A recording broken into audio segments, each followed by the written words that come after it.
Selanjutnya pertanyaan dari seorang jamaah kita bernama Gina Mardikasari, perempuan dari Bogor. Pertanyaannya ini berkaitan tentang Yaumul Akhir, Ustaz. Jadi tidak usah muncul pertanyaan lagi, bagaimana kalau amal buruk saya lebih berat daripada amal baik saya? Apakah masuk neraka dulu? Atau saya masih bisa aja jalan tidak masuk neraka? Tentu saja ada solusinya, tapi ini kecil.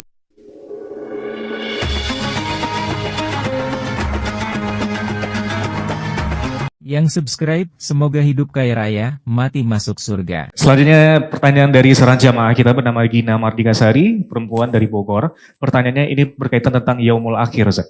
Pertanyaannya adalah, apabila berat timbangan kanan kita lebih berat daripada di kiri kelak di hari kiamat, apakah kita langsung masuk ke surga atau tetap dihisap di neraka seberat timbangan kirinya?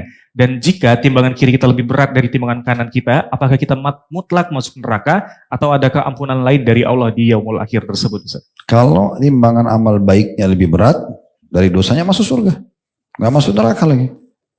Terus enak dong Ustaz, dia kan sudah buat dosa, nggak usah berpikiran ke situ.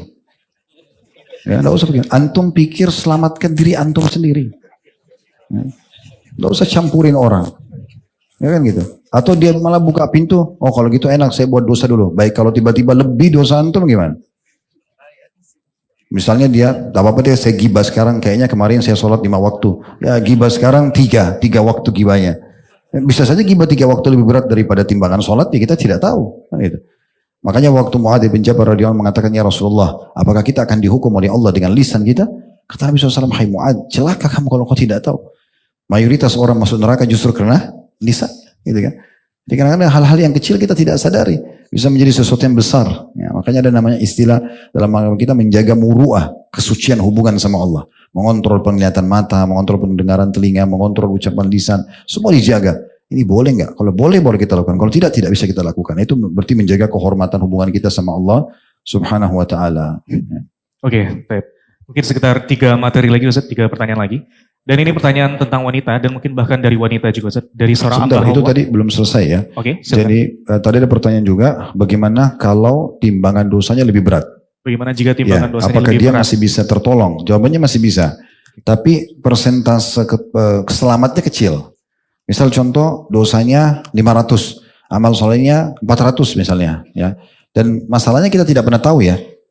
Kalau misalnya begini, dikasih angka, satu sholat itu 10 misalnya, sholat wajib, sholat sunnah 5, puasa itu 3, misal gitu, zikir itu 1, antum dikasih angka, lalu antum punya kesempatan akumulasi, terus zina itu misalnya 9, riba itu 10 misalnya, antum bisa akumulasi dan antum bisa hitung tuh oke. Masalahnya kita tidak dikasih itu, kita nggak tahu gitu kan, kita nggak pernah tahu kadar sholat kita, majelis ilmu ini seperti apa, kadar dosa juga kita tidak pernah tahu.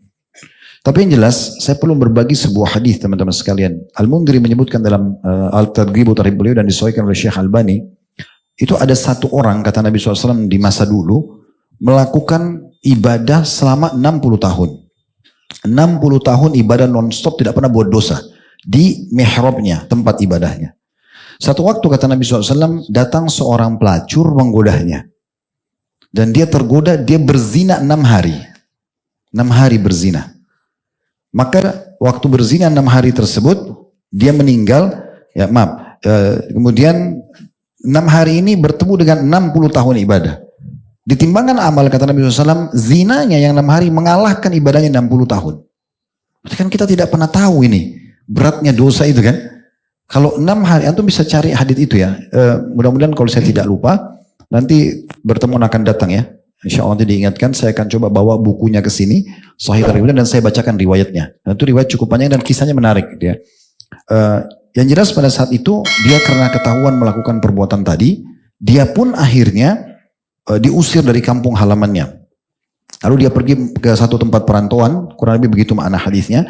Lalu kemudian dia duduk bersama dengan orang-orang miskin. Dia sudah 3 hari nggak makan, di sebelahnya ada juga orang miskin belum makan selama 3 hari. Ada yang kasih ke dia roti, sebuah roti, lalu dia melihat orang di sebelahnya ini lebih butuh. Dibagi 2 roti tersebut, dikasih kiri kanan, sementara dia kelaparan. Nah waktu dia meninggal, kata Nabi SAW ditimbang amalnya. Ternyata 60 tahun ibadah aja dikalahkan dengan 6 hari zinanya. Tetapi zina ini dikalahkan dengan sedekah rotinya. Kan gimana mempertemukannya? Karena dia sudah lapar selama 3 hari, dia butuh tapi dia dahulukan orang lain. Ini ternyata mengalahkan zina yang 6 hari. Kita kan tidak pernah tahu ini. Kadar ibadah dan kadar dosa. Makanya lebih baik kita sibuk dengan ibadah, tinggalkan dosa-dosa tersebut, gitu ya. Jadi yang paling penting adalah kita berpikir gimana di timbangan amal saya nanti, amal baik saya yang penuh dan saya lolos. Ada satu poin juga dalam masalah ini. Kita berusaha teman-teman, kalau saya, target saya begitu ya. Di dunia saya praktekin, saya berhasil, di akhirat saya berharap juga tentunya bisa begitu. Saya kalau memiliki sebuah target, maka saya melihat target itu misalnya angkanya 10. Saya meletakkan target saya di angka 10. Saya harus mengejar itu, prestasi itu. Waktu saya sekolah, kuliah juga begitu. Angka tertinggi 100, saya harus kejar 100. Kalau tidak dapat, saya tidak jauh dari situ. Ternyata itu berhasil. Angka saya jadi 99, 98, 97, nggak jauh. Karena target kita itu. Saya lihat teman-teman sebaliknya, yang angka targetnya lulus 60, waktu kami dulu di kampus, ya di Madinah, dia kejarnya, yang penting lulus. Ternyata, loss, dia tidak dapat 60, mundur. Jadi 58, 57, jadi nggak lulus. Nah berarti kita usahakan targetnya yang terbaik. Sehingga kita tidak jauh dari itu. Nah itu bisa dalam apa saja ya. Antum lagi masuk ke satu kompetisi pertandingan positif ya. Apa saja. Antum lihat, oh yang tertinggi juara 1 dapat ini. Targetnya itu dulu. Nanti kalau antum tidak dapat, antum minimal di nomor 2. Itu sudah pasti begitu anunya, kaidahnya, dasarnya. Nah begitu juga dengan di akhirat. Kita target bagaimana timbangan amal saya jauh lebih banyak daripada amal dosa saya. Oleh karena itu saya perbanyak taubat dan ditutup pintu dosa, ini selalu saya lakukan. Karena kan kewajiban ibadah terus berjalan.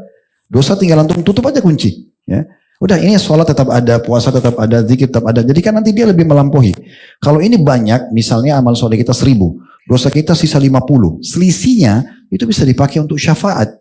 Menolong orang lain. Walaupun tidak dibagi-bagi ke mereka. Tapi misalnya selisihnya 950, ini sebagai contoh saja angkanya, berarti kita punya hak diberikan oleh Allah untuk memberikan syafaat pada orang lain. Contoh ibu kita butuh untuk lolos timbangan amalnya 100. Kita bilang ibu saya, buat ibu saya 100. Ayah kita 100, saudara kita 30. Misal, kata Nabi SAW, ada orang yang memberikan syafaat. Dari umatku 2 orang, ada 1 orang, ada 5 orang. Ada di antara mereka yang memberikan syafaat sebanyak suku Mudar. Jutaan orang dia bisa selamatkan karena banyaknya amalnya dan dia tutup pintu dosanya. Nah harusnya ini menjadi target kita dalam amal nanti. Jadi tidak usah muncul pertanyaan lagi, bagaimana kalau amal buruk saya lebih berat daripada amal baik saya? Apakah masuk neraka dulu atau saya masih bisa aja jalan tidak masuk neraka? Tentu saja ada solusinya, tapi ini kecil. Lebih baik bukan ini target kita dan tidak usah dipikirkan ini. Pikir bagaimana amal soleh saya mencapai target tertinggi. Orang yang paling berat timbangan amalnya hari kiamat. Lalu mulai belajarlah. Kira-kira apa yang paling memberatkan timbangan amal hari kiamat, itu kita fokus mengerjakan ibadah-ibadah tersebut.